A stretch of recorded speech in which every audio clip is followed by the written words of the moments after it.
تاخد معايا لون كده من تحت، واحس ان هي خلاص بدأت تتحمر وخدت لون من تحت، هبتدي اقلبها على الناحية التانية.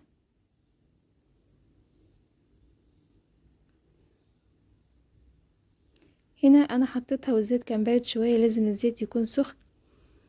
هقلبها على الناحية التانية بعد ما تاخد لون، بقت معايا بالشكل ده كده.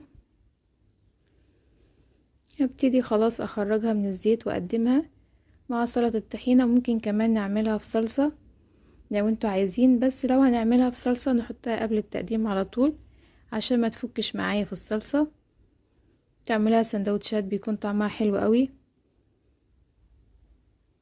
يا رب فيديو النهاردة يكون عجبكم. لو الفيديو عجبكم افتكروني بدعوة حلوة، واستنى تطبيقاتكم هنزلها عندي على البيج، واستنى كومنتاتكم الجميلة اللي جربتوها